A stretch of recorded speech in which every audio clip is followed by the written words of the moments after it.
Жумушума байланыштуу үйгө дайым кеч келчүмүн. Келинчегим да кеч кайтат. Үйгө келгенде эле тынч отуруп калмай жок. Балдарды карамай, тамак жасамай, кир жуумай, үй жыйнамай, кыскасы үйдүн түйшүгө. Бир күнү адаттагыдай эле убакта үйгө келсем, келинчегим менден 15 мүнөттө эрте келип кир жууп жатыптыр. Кирпигинен тартса жыгылчудай байкушум. Жүзүнө өңүлө карадым да, качанга чейин ушинтип кыйналасың?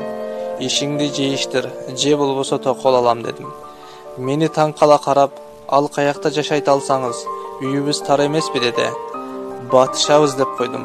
Эртеси чалдым да, бүгүн үйгө эртерээк бар, сага күндөш алып барам. Даярданып тур деп телефонумду өчүрүп койдум. Кайра чалып атты.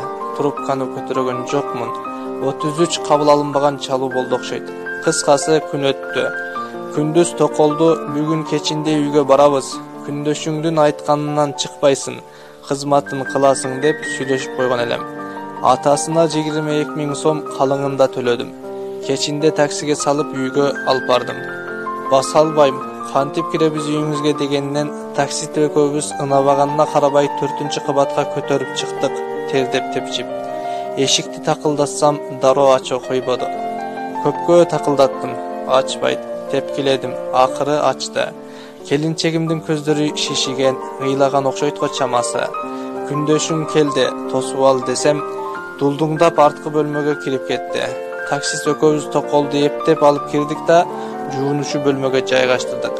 Жибинен кармап токко сайып, койругун канализацияга булап, таксистти жөнөтүп ийдим да, кемпир, келеме, күндөшүң кызматыңа даяр деп келинчегимди жетелеп келип, автомат кир жуучу машинаны көрсөттүм. Жинди деп бир күлүп, бир ыйлап кучактап калды. Ошондон бери үйдө токол кызмат кылат. Ибрагим Балтабаев.